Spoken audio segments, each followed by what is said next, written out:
नमस्कार, मैं हूं आपके साथ प्रमोद दीक्षित और आप देख रहे हैं समय संदेश टाइम्स। इस वक्त मौजूद हूं मैं नोएडा के सेक्टर 62 में, जहां पर सलाम नमस्ते स्टूडियो के अंदर हूं। हमारे साथ मौजूद हैं इस वक्त वर्षा जी। वर्षा जी से हम जानते हैं कि हम रेडियो के प्रोग्राम की शुरुआत किस तरीके से और कहां से किया है। वर्षा जी, सबसे पहले दर्शकों को अपना परिचय दें। जी, नमस्ते सर, बहुत-बहुत शुक्रिया।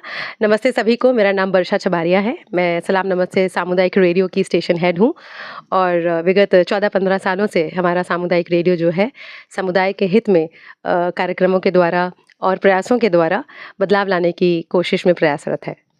वर्षा जी, आज अगर हम बात करें प्रदूषण को लेके बात करें, स्वच्छता को लेके बात करें, तो स्वच्छता एनसीआर के अंदर अभी भी पूरी तरीके से नहीं है, जबकि हमारे सरकार भी मोदी जी के स्लोगन है स्वच्छ भारत को लेकर के। तो स्वच्छता को लेकर के क्या कहेंगी? जी, सबसे पहले तो बहुत-बहुत शुक्रिया। ये प्रश्न ऐसा प्रश्न है जो जन-जन के दिमाग में इस वक्त है और हर कोई इसकी बात कर रहा है। इसलिए क्योंकि हर कोई इससे जुड़ा हुआ भी है और हर किसी के प्रयास का जो रिज़ल्ट निकल रहा है, हर कोई उस उत्तर का भी हिस्सा बन रहा है। तो सबसे पहले जो आपने कहा कि हम सेहत की बात करते हैं, हम स्वच्छता की बात करते हैं, निश्चित रूप से सेहत हमेशा शुरू होती है आपकी सोच से, आपके प्रयास से और स्वच्छता से।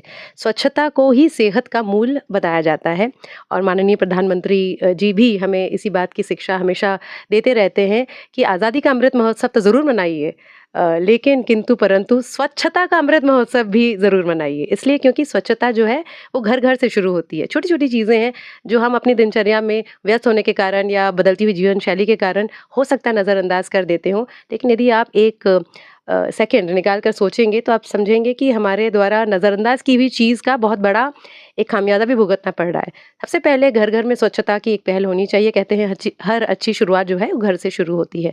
हम अपने घर में जब सफाई रखेंगे, कूड़े को जब कूड़ेदान में ही डालेंगे, कई बार इधर-उधर चलता है वाला जो एक एटीट्यूड है कि हाँ भाई ठीक है, पड़ोसी के हमने आँगन में फेंक दिया या कहीं भी रख दिया, कूड़ेदान में नहीं डाला या मान लीजिए कि कूड़े की गाड़ी का इंतज़ार ही नहीं किया। इस प्रकार से आपके पीछे उस कूड़े ने अपनी कहानी रच दी और उस कूड़े ने स्वच्छता की पूरी परिभाषा को बिगाड़ दिया, वहीं से सेहत की परिभाषा को भी बिगाड़ दिया। इसके बाद आप कहेंगे कि गंदगी है, मच्छर है, बीमारियां फैल रही हैं, सांस लेने में दिक्कत हो रही है। तो अब ये सोचिए कि जड़ में प्रयास किसका था, पहला कदम कहाँ हुआ? हमारी भूल और हमारी चूक के कारण ये पूरी कहानी बिगड़ रही है। तो कहने का मतलब है कि मैं अपने आप में जनमानस का एक हिस्सा हूँ, मैं भी एक ऐसी नागरिक हूँ कि ये प्रयास मेरे लिए भी लागू होता है। जब हम एक कदम नहीं बढ़ाते हैं तो 100 कदम के लिए हम मुश्किलात पैदा कर देते हैं। तो आप पॉल्यूशन की अगर बात करें, हेल्थ की बात करें, इन सब की जन-जन की भी थोड़ी-थोड़ी ज़िम्मेदारी होती है।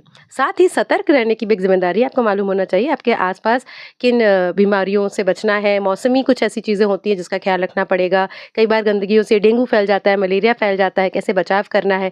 ख़ासकर एक चीज़ ज़रूर, क्योंकि सर ने बहुत अच्छा प्रश्न किया है तो इसका जवाब ज़रूर इसमें मैं जोड़ना चाहूँगी कि एयर पॉल्यूशन बढ़ रहा है। कई बार बच्चे ख़ासकर सांस लेने की दिक्कत के बारे में बताते हैं।